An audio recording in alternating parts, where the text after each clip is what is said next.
Hello friends, मेरा नाम है अक्षय भाटिया। मैं आपका स्वागत करता हूं डिवोशनल स्टडी के नए ट्यूटोरियल में, जहां पे हम लोग सीखेंगे what is CSS selector. CSS selector क्या होता है, जानेंगे इसके बारे में इस वीडियो में। और एक छोटी सी इन्फॉर्मेशन मैं आपसे शेयर करना चाहता हूं कि आज से हमारे जितने भी ट्यूटोरियल होंगे वो हिंदी में ही होंगे, क्योंकि मैं चाहता हूं कि हिंदी को मुझे प्रमोट करना चाहिए rather than promoting English, right. So चलिए स्टार्ट करते हैं आज का ट्यूटोरियल।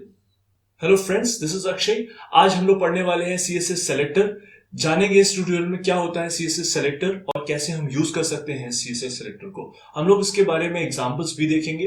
तो सबसे पहले बात करते हैं क्या होता है सीएसएस सेलेक्टर। सीएसएस सेलेक्टर का मतलब होता है कि बेसिकली हम ऐसे एलिमेंट का यूज करते हैं जिसपे हमें सीएसएस अप्लाई करनी होती है। उस एलिमेंट की स्टाइलिंग को एनहांस करने के लिए हम लोग सीएसएस सेलेक्टर को यूज करते हैं। ठीक है। सीएसएस सेलेक्टर बेसिकली होता क्या है, एक ऐसा एलिमेंट जो कि HTML का होता है जिसके हम ऊपर सीएसएस अप्लाई करते हैं in order to enhance that, I would say in order to enhance the styling of that particular HTML element, right. So इसके बाद आता है सीएसएस किस तरह से यूज करते हैं। इसके लिए एक डिफाइंड सीएसएस रूल सेट होता है जो कि हम लोग यूज करेंगे, हम जानेंगे उसके बारे में इस वीडियो में, उसके बारे में भी। और इसके बारे में और कहूं तो सीएसएस हमेशा ध्यान रखिएगा, HTML एलिमेंट के कुछ एट्रीब्यूट्स के ऊपर ही हमेशा सीएसएस अप्लाई होता है। जैसे कि उसका आईडी एलिमेंट, उसका आईडी एट्रीब्यूट, उसका क्लास एट्रीब्यूट, उसका टाइप एट्रीब्यूट, ये काफी तरह के एट्रीब्यूट्स होते हैं जिनकी हेल्प से हम एक HTML एलिमेंट की प्रेजेंटेशन, स्टाइलिंग इनहेंस कर सकते हैं यूजिंग सीएसएस, राइट। 5 तरह से हम एक सीएसएस सेलेक्टर को यूज करते हैं। कैसे?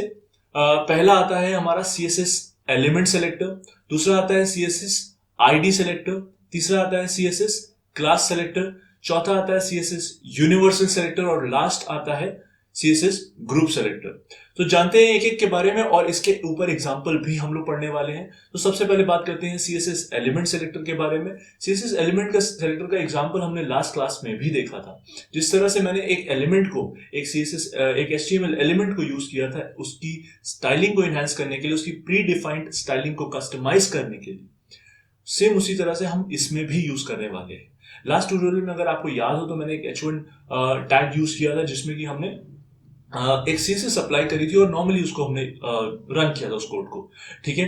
तो ऐसे ही इसमें भी होता है, सेम, पूरी डेफिनेशन सेम है, कुछ भी डिफरेंट नहीं।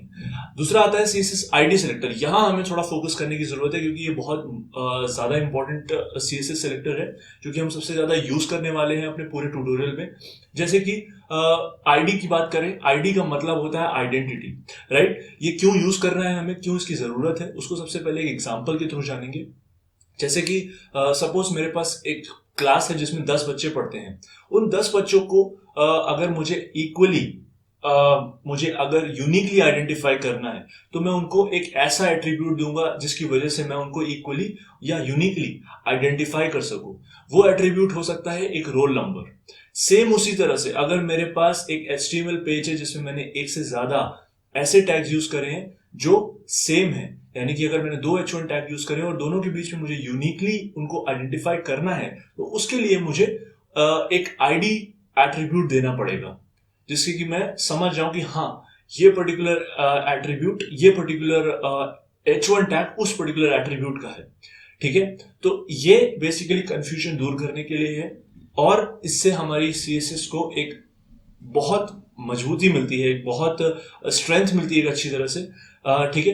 दूसरा इसके बाद आता है सीएसएस क्लास एट्रीब्यूट, जिसमें कि, या CSS class selector I would से। तो क्लास सेलेक्टर क्या होता है?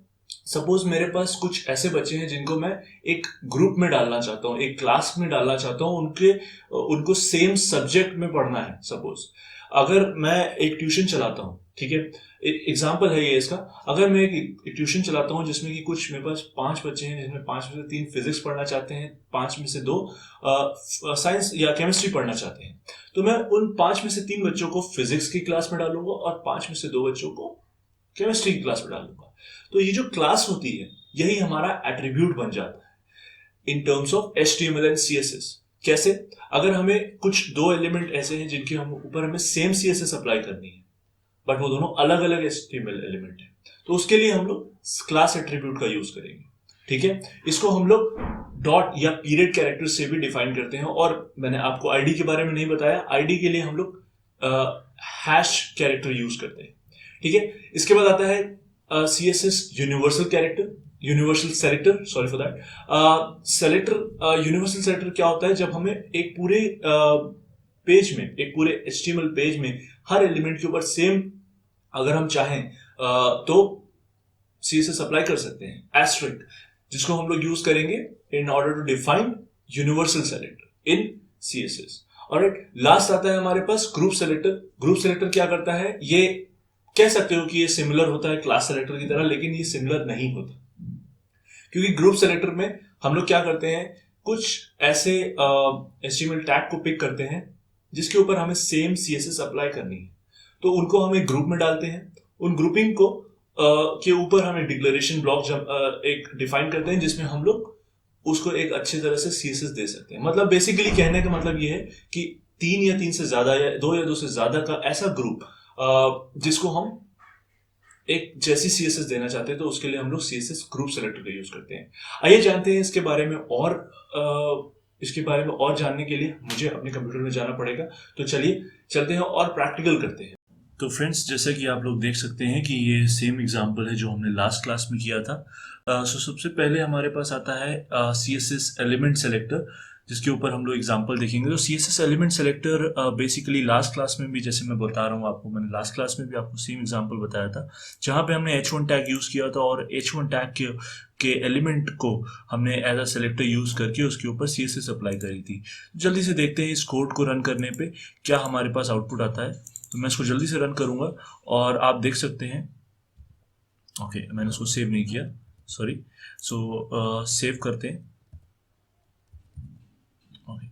हाँ, तो आप देख सकते हैं कि मैंने इस एग्जाम्पल को रन करने पे हमारे पास ये कोड आया, जिसमें हमने कलर और उसका साइज दिया है, फॉन्ट साइज दिया है। ठीक है, तो बेसिकली ये हमारा सेलेक्टर है, ये हमारा डिक्लेरेशन ब्लॉक है, और ये दो हमारी प्रॉपर्टीज हैं।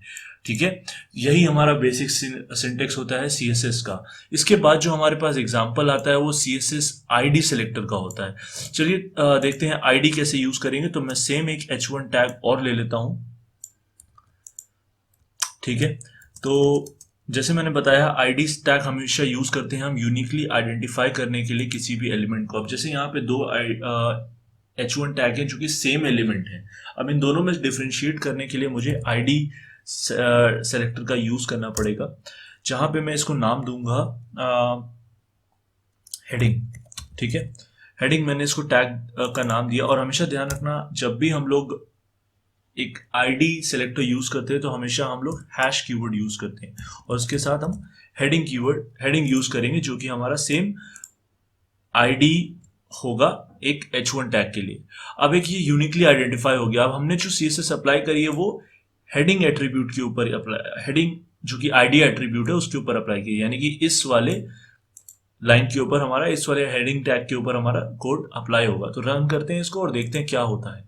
ठीक है, तो मैं जाऊंगा सेम कोड के ऊपर, और आप देख सकते हैं यहाँ पे जो पहला वाला हेडिंग है उसके ऊपर कोई भी सीएसएस अप्लाई नहीं हुई। तो बाय डिफॉल्ट जो उसकी प्रीडिफाइंड प्रॉपर्टीज है वो उसी के ऊपर अपनी प्रॉपर्टीज शो कर रहा है यहाँ पे। और जो दूसरा वाला h1 है वो चेंज हो गया, क्योंकि हमने उसके ऊपर सीएसएस अप्लाई करी है अकॉर्डिंग टू आईडी सेलेक्टर। ठीक है, तो ये होता है यूनिकली आइडेंटिफाई करने का तरीका। इसके बाद आते हैं हम सीएसएस क्लास सेलेक्टर के ऊपर। क्लास सेलेक्टर के ऊपर जैसे कि हमारे पास सपोज दो अलग अलग टैग हैं, दो अलग अलग एलिमेंट है। मैं इसको p दे देता हूं और इसको भी p दे देता हूं। अब यहाँ पे हम लोग आईडी टैग नहीं यूज करेंगे, आईडी एट्रीब्यूट नहीं यूज करेंगे। ठीक है, अब यहाँ पे हम यूज करेंगे क्लास। ठीक है, तो क्लास क्या होता है बेसिकली, अब मैं दो अलग अलग प्रॉपर्टीज को, दो अलग अलग एलिमेंट्स को सेम सीएसएस देना चाहता हूं, तो मैं उसके लिए क्लास सेलेक्टर का यूज करूंगा। इसके लिए मैं इसका नाम दे देता हूं सेम। ठीक है, यहाँ पे भी ओके, ये दोनों सेम है, यहाँ पे भी हमें क्लास देना पड़ेगा जो कि होगा सेम। ठीक है, अब क्लास को डिफाइन करने के लिए हमेशा पीरियड कैरेक्टर का यूज करते हैं, और उसके बाद क्लास का नाम जो कि है सेम। इसको सेव कर लेते हैं और एक प्रॉपर्टी और दे देते हैं ताकि आपको समझ में आए कि हमने क्या यूज किया है। ठीक है, तो इसके लिए हम लोग ओके, चलिए पहले इसको ऐसे रन करके देखते हैं एक बार कैसे कोड दे रहा है हमें। इसको रन करते हैं तो देख सकते हैं आप, पहला वाला जो है पैराग्राफ है, दूसरा वाला H1 है। हाँ, एक चीज और यहाँ गौर करने वाली बात है कि क्लास की वजह से दोनों पे कलर और उनका फॉन्ट साइज वो तो सेम हो गया, लेकिन जो दूसरा वाला टैग है जो हमारा है H1 टैग, उस पे हमने, आप देख सकते हैं, हमने H1 टैग की प्रॉपर्टीज भी इसमें आ रही हैं, यानी कि बाय डिफॉल्ट जो उसकी प्रॉपर्टीज होती हैं वो भी ये ले रहा है। इसका मतलब क्लास की प्रॉपर्टीज तो लगेंगी ही लगेंगी, साथ ही साथ उस पर्टिकुलर एलिमेंट की जो बाय डिफॉल्ट उसका नेचर है वो भी यहां पर शो होगा। ठीक है, तो अब हम बात करते हैं क्लास एक स्पेसिफिक एलिमेंट की। ये भी एक इसी चीज का एक पार्ट है। अगर हम चाहते हैं कि हमारा जो CSS अप्लाई हो रही है वो एक स्पेसिफिक एलिमेंट पे ही अप्लाई हो विद बाय आई मीन हमको उसके साथ अगर हम सपोज क्लास एट्रीब्यूट यूज कर रहे हैं, तो सपोज अगर मैंने लिख दिया p डॉट सेम, यानी कि p हमारा, इसको इस तरह से समझने के लिए एक पैराग्राफ और दे देते हैं ताकि आपको आसानी से समझ में आए कि इसका मतलब क्या है एक्चुअली। तो हमने यहाँ पे एक पैराग्राफ और दे दिया, ठीक है, ताकि समझ में आए।